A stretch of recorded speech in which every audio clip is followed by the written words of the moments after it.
Hello everybody, welcome to the Institute. In this particular problem, we're looking at filling in a capacitor charge voltage energy chart.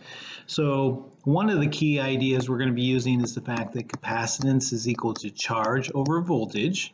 That'll allow us to find out one of these once I get everything else.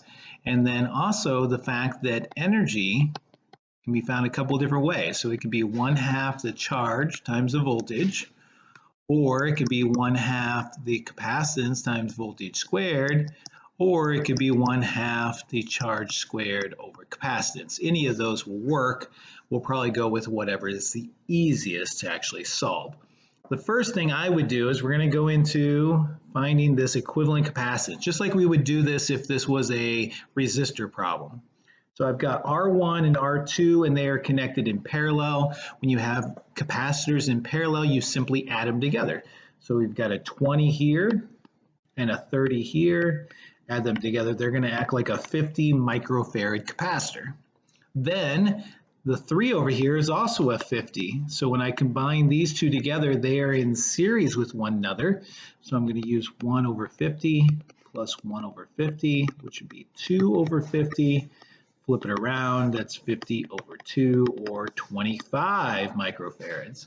And then this entire combo, this 25 up here, is in parallel with the C4, which is also a 25.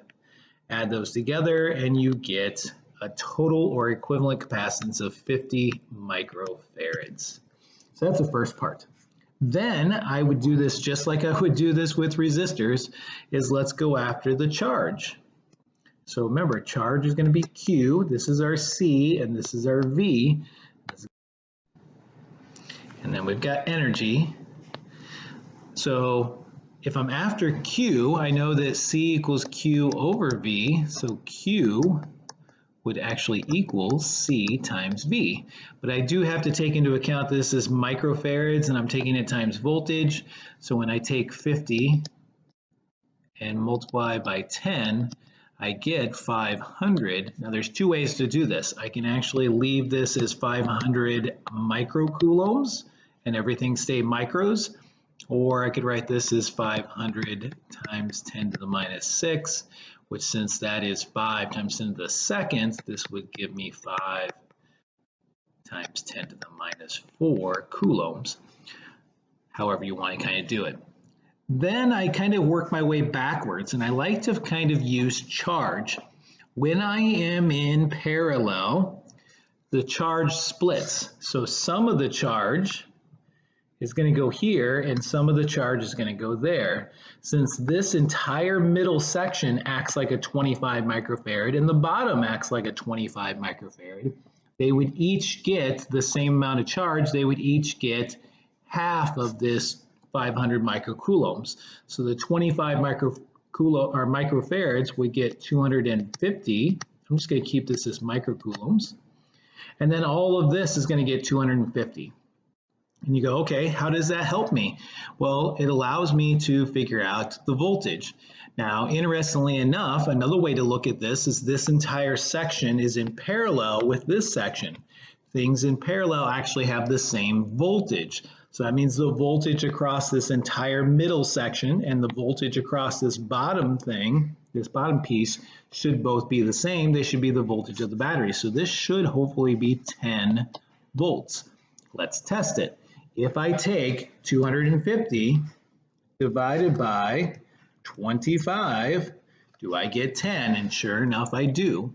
So rearranging this to solve for voltage, voltage is charge divided by capacitance. So I do get my 10 volts. Now I start kind of splitting this up. So I had 250 microcoulombs go here. Some of it's going to go to the top, some of it's going to go to the bottom. That pushes away the same amount. And so eventually 250 is going to go to this object over here. So this 50, this third capacitor is going to get 250 microcoulombs. Now I can take 250 divided by 50 to see what I'm going to get for my voltage. So 250 divided by 50, I get that this gets 5 volts on there. Well, the voltage is going to split. This 50 gets 5 volts and this is going to get 5 volts. And when you are on parallel, you each get the same voltage. So the top is going to get 5 and the bottom is going to get 5. So that means that all of these are getting 5 volts. Now another way to kind of think of it is you could think of what ratio of the charge is going to go. So we've got 20 over the total, which is 20 over 50. So that's 2/5 up here and 3/5 down here. And we should be able to kind of think of that in terms of charge. Since capacitance is directly dependent on charge, the more your capacitance, the more charge you should get. So that ratio should work. So if you say 3/5 of the charge is going to go to the bottom, and you multiply that by 250, because that's how much 250 microcoulombs, that means that 150 microcoulombs is going to go here, and 100 microcoulombs would go there. Well, guess what? If you take 100 over 20, you get 5, and 150 over 30, you get 5, so everything works. So that's the way I would kind of do it. Follow it like I did the old verb charts with resistors. Then energy, you can do it however you want. Just multiplying your 1/2 charge times voltage is probably the easiest. Since I've got these in microcoulombs, it's going to give me microjoules over here. So all these are going to be in microjoules, and we'll just multiply them across. So 5 times 100 is 500 microjoules. 5 times 150 is 450 microjoules. Nope, that can't be right.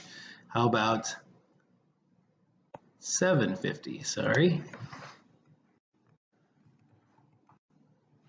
5 times 250 is going to be 1250 microjoules, and then 10 times 250 is going to be 2500 microjoules. And then 10 times 500 is going to be 5,000 microjoules. And then the cool part is your energy column should add up. Does 500 plus 750 plus 1250 plus 2500, does that add to 5,000? And sure enough, it does. So that's a little bit on this capacitor charge voltage energy chart. I think this is a good one. Being able to combine those capacitors together then gives you a chance to kind of try out those equations as well. Hope you enjoyed this addition.